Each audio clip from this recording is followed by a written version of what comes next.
Hi, and welcome to the third lecture of the Cardiovascular Section of the Integrative Systems Physiology course.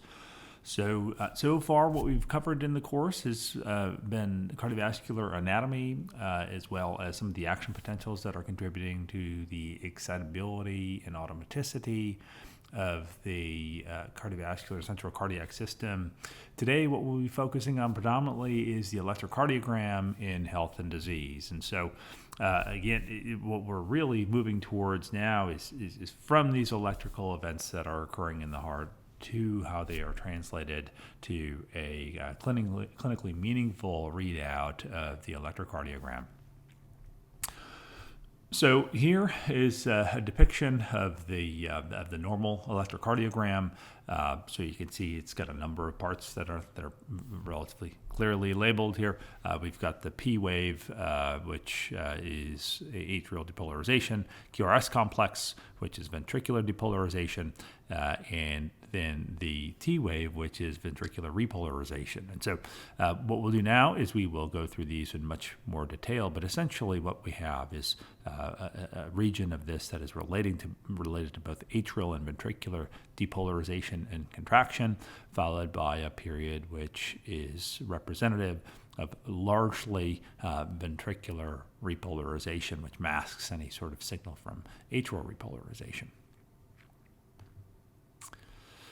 So if we look at the source and where some of these signals are coming from and how we measure them and how they change in various orientations, the relationship of current flow to what we call the lead axis is absolutely important in terms of defining how the ECG complex electrocardiogram looks. And so what you can see is we've started to list out some of the key electrocardiographic leads and their axes that are used clinically.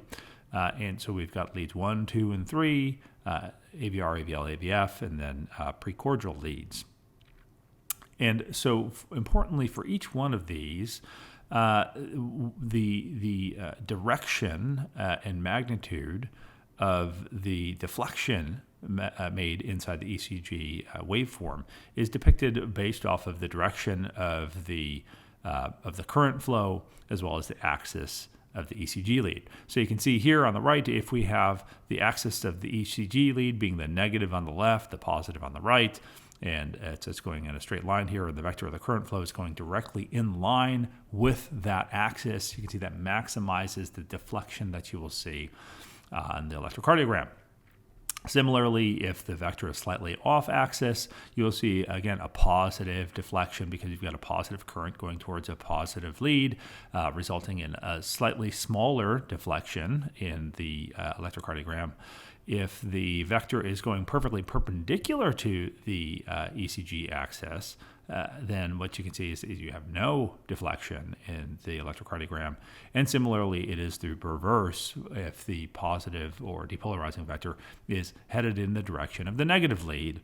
And of course, at the bottom, if you have no current flow, then you have no electrical activity being measured.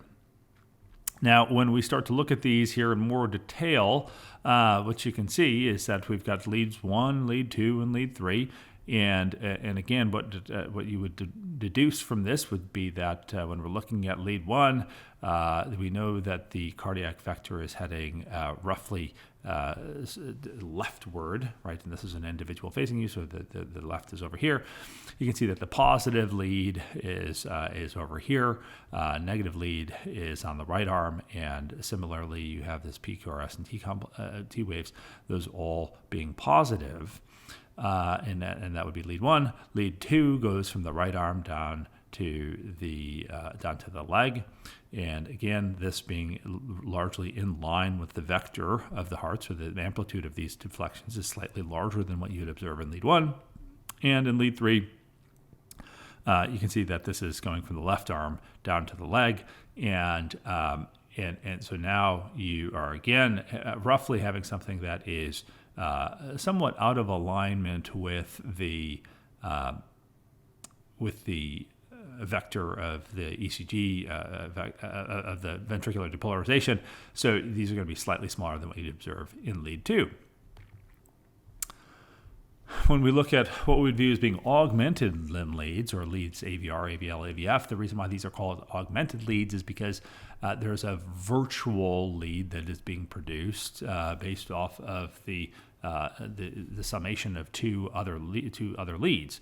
So, for example, when we look at AVR, the positive pole being towards the right arm, you can see here that we've got a virtual lead providing a mean negative pole here, exactly halfway between the two. And you can see that this would be the directionality of going from negative to positive. And since your positive vector is going in the opposite direction, you'll see a negative deflection in the ECG tracing. Similarly with AVL, again, not pulling any punches. This is the positive pole towards the left arm. This is really not very optimal in terms of identifying a lead direction to optimally take electrical information. So you can see it's actually a very small deflection here. Some of these are negative, some are positive. And when we look at AVF, this is where the positive pole is towards the left foot. You can see, again, we are back to a, quote, normal or dogmatic ECG tracing that has positive deflections for the P-wave QRS complex and T-wave, ultimately providing just a different perspective or different camera view of the electrical activity of the heart. When we finally look at what are called precordial leads, or leads that are placed on the chest and thorax, you can see now that we have these leads which are V1, V2, V3, V4, V5, and V6. So these provide different perspectives as you move around the thorax, taking different perspectives of electrical activity in the heart. Again, positive vector, the positive lead being at the point of the precordial lead itself. The negative lead of these axes is going to be a virtual lead in the back, which is the summation of both the right and left hand, right and left arm leads. And so you can see that now what you'll have is a vector that's really coming from back here, going this direction. And so what you would have is predominantly negative deflections, or most robust negative deflections, as you're kind of going away from the vector of the heart in this image to in V4 and V5, having the closest representation of what you think of as being a sort of dogmatic ECG tracing. And then as you go to V6, again, it's V5, V6 is very, very typical of what you would think of when you're looking at an ECG. So ultimately what this does is it provides you with a lot of images of the heart and electrical activities, and allows you to identify the different vectors and tease out different aspects of the electrical activity of the heart from a lot of different perspectives. So instead of just saying, well, let's look at V5 and just get this one picture, you can get quite a few pictures, which increases the sensitivity and diagnostic value of these tests. So there we said, okay, well, where do we measure these things from? And broadly, what are they looking like? Next, we want to move to what are the key electrical events that are on a normal ECG, and what do they actually represent? And so, as we discussed very briefly at the outset, at the onset of the cardiac cycle, we have atrial depolarization, right? So that is depicted by the P wave on the electrocardiogram. And of course, as we discussed in the detail the last time, the P wave is largely initiated from the sinoatrial node, and what that does is as the action potential spreads across the atria, it results in a net electrical vector, as depicted here, is moving towards the atrioventricular node. And if you think of it in the context of either lead 1 or V5 or AVF, where you have this typical positive lead down in the direction of the positive vector, you'll see that you have a positive deflection here representing atrial depolarization with the P wave. Now, as we move towards ventricular depolarization, what happens initially is we have septal depolarization, And so here with septal depolarization, you can see that the electrical impulse has been transmitted through the atrioventricular node, through the common bundle of His, moving down through the bundle branches and starting to initiate electrical activity in the septum, or in that wall that is dividing the right and the left ventricles. And the resultant electrical vector of that activity is actually going to be more rightward, right, or towards the right ventricle. And that will result in a negative deflection in leads 1, AVF, and lead 5. And so here, that initial downward deflection, at least in these leads, is called the Q wave. As the action potential propagates and you have more progressive depolarization of Purkinje fibers in the ventricular tissue, what you then have is a change in the direction of that vector towards the positive poles that we had mentioned previously, being the left hand and foot, as well as the positive pole of V5. There, since the vector is aligning with the positive pole, we're having as a very positive deflection in the electrocardiogram. And again, as this vector continues to move leftwards, we continue to have a more positive deflection in the R wave, and potentially in lead AVF, we start to have a rapid downslope because this vector is now pointing away from the foot. You can see that this downslope then rapidly becomes negative, and that is not a negative current. That is just a positive current pointing away from the positive pole, or pointing towards the negative pole. So in some leads, what you'll see is a PQR type of complex. Some leads you'll see a P just taking off right to an R, because you won't have a negative deflection based off of the vector direction of the vector. And in other leads you'll have a PRS or PQRS complex. So it's all dependent upon where you're looking from and where those signals are being detected. So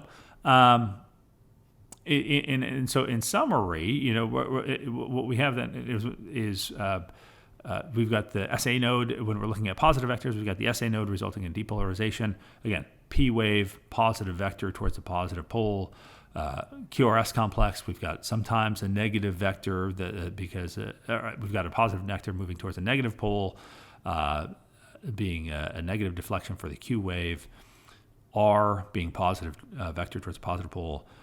S being the positive direction going towards a negative pole.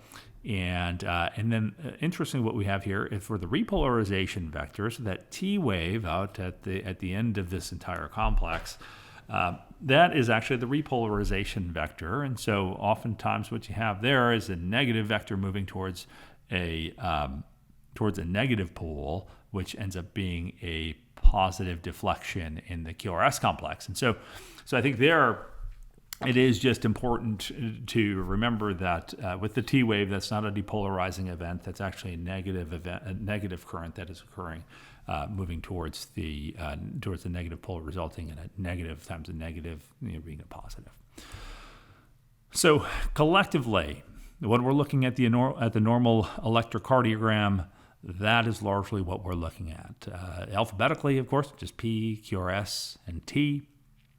There are these U waves out here, and I don't know the physiological significance of those, and if somebody's interested in discussing that, we can certainly look into that. But in the vast majority of individuals, that's what we're looking at. Now, I think now that we've gone through where are these signals coming from, what are they representing, the next important part of this is to say, well, how do we actually use these in a diagnostic fashion to understand what's going on physiologically in the heart? And so everything that I will present from this point forward is going to be focused in the context of the normal sinus rhythm. And so, of course, here it's normal. It's sinus, meaning that the cardiac cycle is being initiated from the sinoatrial node. And of course, rhythm, it's rhythmic. And so this normal sinus rhythm is going to be our sort of baseline and against what we will compare everything. So initially, what we think about in terms of dysrhythmias is we can start to think about, for example, rate dysrhythmias.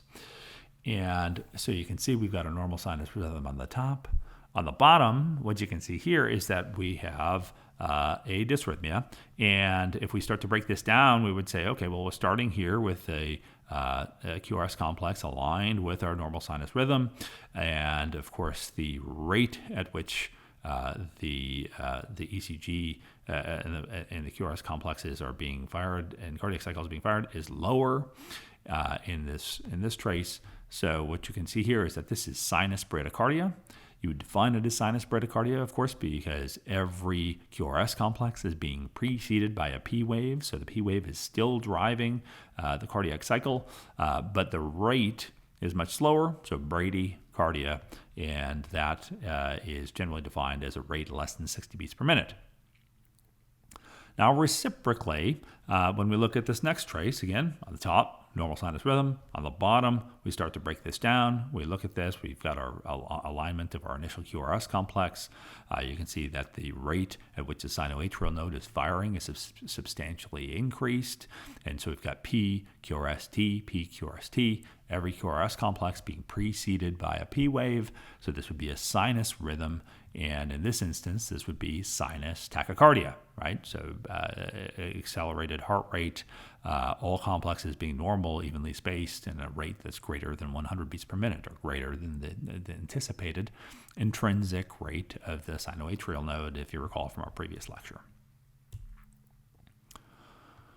So those are the two big rate disorders. You're either going too fast or you're going too slow. So nothing very complicated there. But now when we start to look at things that can go wrong in various segments of the system, we can start to look at conduction disorders. And so again, now we've got our normal sinus rhythm on the top.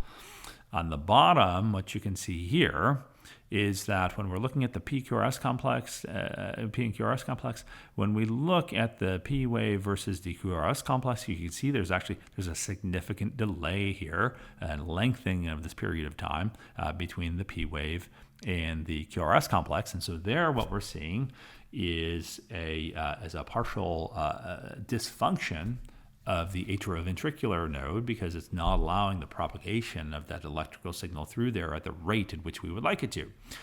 And so there, what we're seeing is a first-degree AV block. And again, first degree just meaning that there's a partial blockade or there's a delay in the transmission here, but every QRS complex is preceded by a P wave. It's just delayed significantly as it transmits through the AV node. Now, when we start to look at further dysfunction of the transmission of signals through the AV node, you can see here that we start off with a QRS complex that looks to be relatively normal in comparison. Then we see progressive lengthening of the PR interval, an even longer PR interval here with the subsequent beat. And then ultimately, we have a dropping of the QRS complex in entirety, right? So a P wave, no QRS complex at all, and then subsequently going back to a normal QRS complex, P QRS complex, and some of the T wave afterwards. And this is called a second degree AV block, or often referred to as a type 1 block. So the type 1 blocks, which I don't expect you to know the difference between a type 1 block and a type 2 block. I think you should just be aware of them. But here, the important thing is that there's progressive lengthening of the PR interval until finally 1 is dropped, right? And so that is type 1. Now, when we look at other variants of the second degree AV blocks, you can see we've got a normal PR interval, and then we've got a P, no QRS complex, normal PR interval, P, no QRS complex. And so here we're having inconsistent transmission of the P wave through the atrioventricular node and a subsequent dropping of QRS complexes.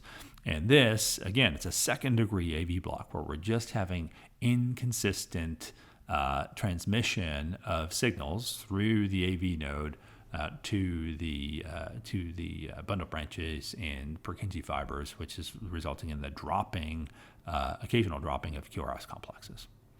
Okay. Now, finally, when we look at a third permutation of this, again on the top, normal sinus rhythm. On the bottom, start to break this down. We've got a P wave. We've got an aberrant or a very different looking QRS complex here down on the bottom. We've got another P wave. We've got another abnormal QRS complex, another P wave, another odd QRS complex. And so when we look at this, we say, okay, there's a P wave, P wave, P wave, a P wave here, P wave that's getting buried inside of this QRS complex. And importantly, the RR intervals here, so from R to R, they appear to be relatively constant. Okay, so this is an example of a third degree AV block where now there is no consistent transmission of P waves through the AV node down to the ventricles, and instead what we're relying on is an ectopic pacemaker distally within the ventricles to drive ventricular rate. And so the atria is cruising along at one rate, and the ventricles are cruising along at their own intrinsic rate, and they're just not talking to one another. They are just having their own rhythms being defined by different pacemakers in both the atria and the ventricles. So there, zero transmission. That would be a third degree AV block. So when we take these all together, we've got the normal sinus rhythm on the top, so P, QRST, a normal PR interval and very regular spacing of everything throughout the cardiac cycle. We have a first degree AV block where we've got prolongation of the PR interval, second degree AV block where P waves are not always followed by a QRS complex, but there are QRS complexes that are preceded by a P wave. And a third degree AV block is when we have complete dissociation of those P and QRS complexes, and then we start to see these abnormal QRS complexes that are wider than what you see here in any of the other types of blocks, largely because those electrical impulses are being initiated in a portion of the system in which it is not designed to be initiated, and results in less coordinated conduction of those signals throughout the ventricles. So we've gone through rate disorders, and then we've gone through at least an AV nodal conduction disorder, which is still in sort of the top half of the heart. Now, if we start to think about basic dysrhythmias and conduction disorders that occur below the AV node, of course, when we look at the system, there are a lot of areas where things can go awry. And so again, we've got our normal sinus rhythm here on top. When we take a look at something like this, you'd say, well, it looks like something's going on. Not quite sure what it is, but if we break this down, we'd say, okay, we've got a P wave. We've got a very wide notched QRS complex, and then we have an abnormal T wave here. And so the issue here is that we have something like a bundle branch block, where there's impaired conduction through one of these bundle branches. That results in a very rapid transmission down one side of the heart, and then a subsequent delayed transmission that ends up catching up a little bit later with the signal being transmitted from the other side of the heart. So that gives you this notched appearance of the QRS complexes in a much wider QRS complex than what you would anticipate having normally. So collectively, that gives us the diagnosis of a bundle branch block. And again, we're going to have abnormal repolarization of the ventricles based off of the pattern in which they are depolarizing and being unable to use this appropriate signal transduction system. Now, when we move on to things like, and so these branch blocks can occur very proximally, or they can occur distally as well. when we start to look at other disorders, such as pacemaker disorders, now what we can see here at the top, we've got a normal sinus rhythm. On the bottom, we start to break this down. We say, okay, we've got a normal P and QRS complex, and then when we look at the T wave, you say, well, we've got a kind of abnormal looking T wave here with a P wave getting stuck on the end of that with a longer PR interval, QRS complex T, P, QRS T, P, short QRS, short PR interval, QRS T, so on and so forth. So what we have, and then over here we've got an inverted P wave. So we've got a inconsistent placement of the P wave in relation to the QRS complex, and oftentimes aberrancies in the shape of that P wave or the morphology of that P wave. And so what we're looking at here is a condition such as multifocal atrial tachycardia, where you can have multiple foci initiating the depolarization of the atria at various portions and various distances from the AV node. And that results in variances in the transmission time from that electrical impulse to the AV node.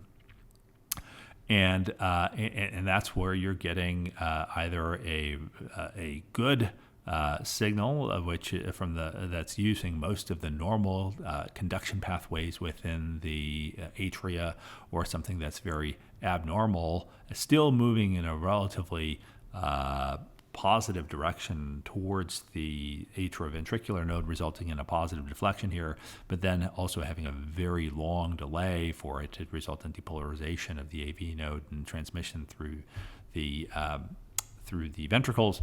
And so again, you're looking at different morphologies or different contours of that P wave, variances in the PR intervals, and so some positive, some negative, and some short, some long.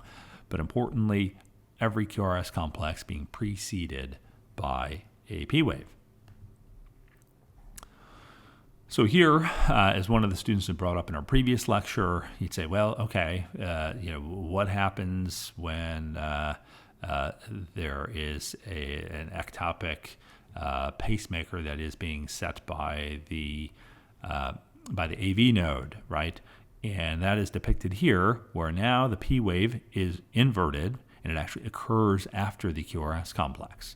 So you can see that what we're having is the electrical signal being initiated at the AV node that is subsequently resulting both in the depolarization of the ventricles through the normal conduction system here, as well as the depolarization of the atria in a retrospective manner. So now we're getting an inverted P wave that's actually not driving the depolarization of the AV node, and that results in an inverted P wave after the QRS complex. So this is a junctional rhythm or an AV nodal driven rhythm. Now, if we look to things that are worse yet, now you can have ventricular pacemakers, and as we discussed in the previous portion of the course, the ventricular pacemakers are really the slowest pacemakers, or the last line of defense in driving the cardiac pacing. And so you can see again what we have when we start to break this down is we don't have P waves. Our QRS complex is wide. It has a notch on it here. We've got very abnormal repolarization patterns. And this would be an idioventricular rhythm in which we have an ectopic pacemaker driving cardiac rhythm somewhere in the ventricle, and then harnessing and ineffectively using this framework for depolarization of the ventricles. But again, proximally or rostrally towards the head, the AV node not being functional, the SA node not being functional. This is truly sort of a last-ditch activation of the conduction system. Now, worse yet, what you have here is now we're looking at the top, our frame of reference Down here, we have no P, no QRS, no T waves. All we have is just a rapid firing of ventricular depolarization and repolarization. This is ventricular tachycardia.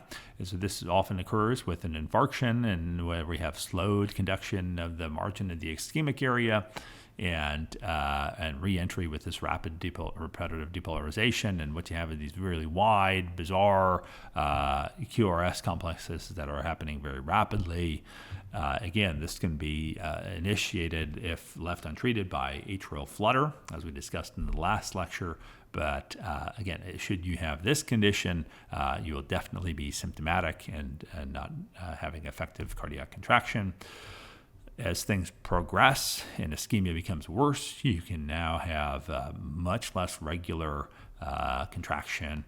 And here what we have is ventricular fibrillation, so ineffective contraction of the ventricular tissue, now multiple foci initiating contraction around both one or both ventricles, ultimately having both resulting in coarse fibrillation. Now there's really no effective anterograde blood flow being produced.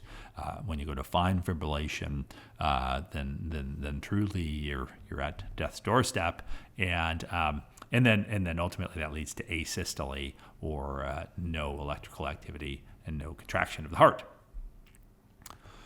So that is really what I feel you need to know about ECG tracings. And, but the only thing I would maybe add is, of course, with fibrillation, when you're looking at this, when you have atrial fibrillation, essentially what you have is a baseline that is very fine like this, but then interspersed QRS complexes.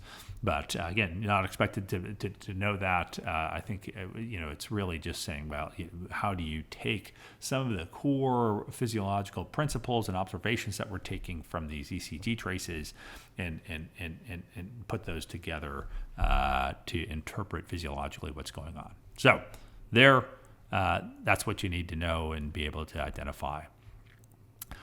Now, when we look at this in a little bit more detail in terms of ventricular fibrillation, this is a unique instance where, if we break this down a bit further, under normal conditions, Purkinje fibers, they rapidly conduct electrical signals, right? And so these Purkinje fibers end up taking this action potential, pushing it through the ventricles very rapidly and effectively, and having coordinated contraction. Now, when you have ischemia, or a mismatch between oxygen supply and oxygen demand, there you can have the loss of the Purkinje fiber signal. Okay, and so that's depicted here with coronary occlusion, and the signal is no longer being effectively conducted through that region. The challenge that ends up presenting itself over time is that you can have summation of electrical signals within that ischemic region. So you have these electrical signals that are going through here, and then some come over here and over here with a large electrical stimulus, and those end up summating and driving a very slow retrograde conduction through this region. Okay. And so if you have three criteria coincide at the same time, then you can initiate a bout of ventricular fibrillation. And so what you have to have for these three criteria is you need to have multiple parallel pathways going through the heart, right? So those were depicted there, and then there's the other one that came over here that enables summation. You have to have a unidirectional block of the electrical signal. So here you can see is depicted here, the electrical signal goes around here, it goes back through and summates within this ischemic region, and then comes back over here. But it does not allow for the effective transmission in an anterograde fashion through this ischemic region. And then if your conduction time is greater than the effective refractory period, or the period in which excitable cells cannot be excited, then what that enables the occurrence of here is the transmission of this electrical activity through this ischemic region, subsequently pushes its way through this, and then while this is done with this refractory period, then starts right back over again and enables this cyclic and very rapid excitation of that circuit and ultimately results in fibrillation. So now, if an impulse from the SA node hits at just the right time, it can break that cycle, and that's largely through the induction of a new refractory period of the cells within that circuit. So it's got to hit at just the right time to prevent that cycle from propagating. But oftentimes that doesn't occur, and so then what is used to break that cycle is defibrillation, and so that's the placing of patches or the implantation of an implantable defibrillator, which senses those the timing of those electrical events and delivers an electrical shock that ultimately breaks that cycle and allows the cardiac cycle to then propagate in a way that doesn't address the ischemia, but certainly breaks that reentrant cycle that's driving the ventricular fibrillation and tachycardia. So here, again, just sort of thinking through this, one things to think about as you're applying this is how would you assess the location of an ectopic pacemaker, and then what would your engineering approach be to assessing the location of that ectopic pacemaker? And so in the context of treatment of arrhythmias, this has been a huge area of innovation and advancement technologically. And so when we're looking at how these ectopic foci are detected and ablated, there are older technologies. So initially what was done is electrical mapping with just a catheter-based system. You can see that there are electrodes on here, and you can place those in the atria and move those around under fluoroscopy, and using the detection of the signal between those two poles, you could narrow down where you needed to do an ablation to eliminate an ectopic foci or an ectopic pacemaker.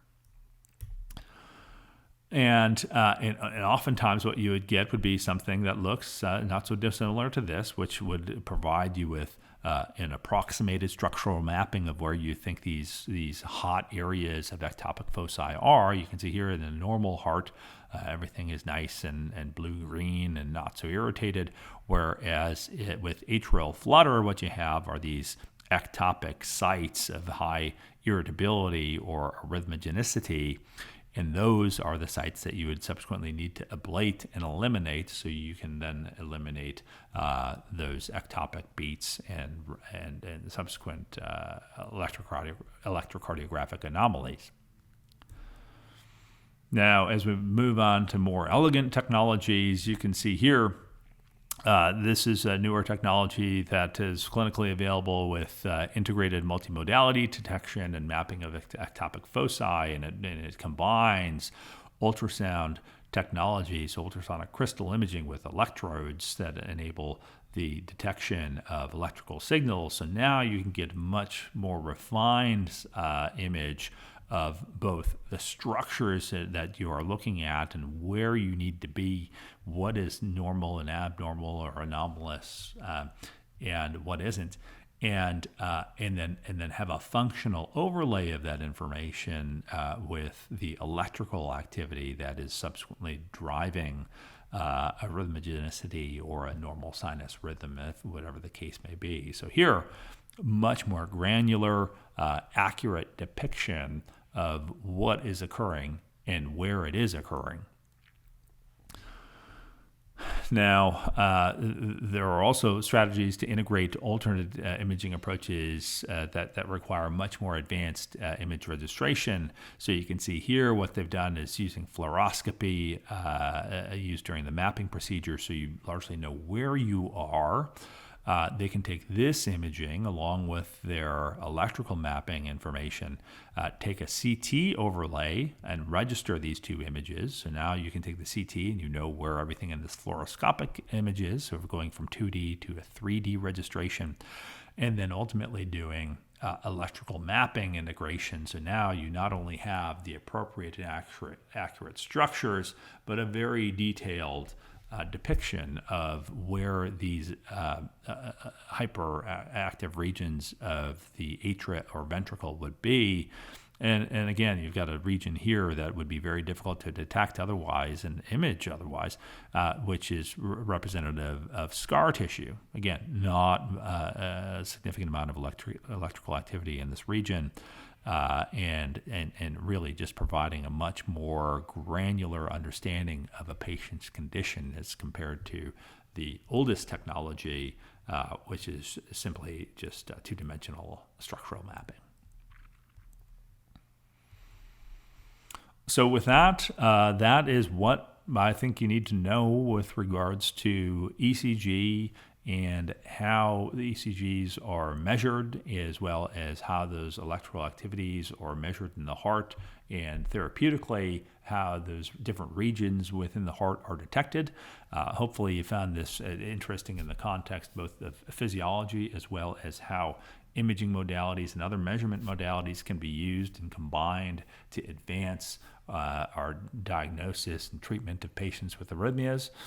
And so from this point on, now we'll be moving away from electrical activity of the heart and trying to understand how that electrical activity actually is converted to mechanical events in the heart and how those mechanical events ultimately contribute to hemodynamic homeostasis.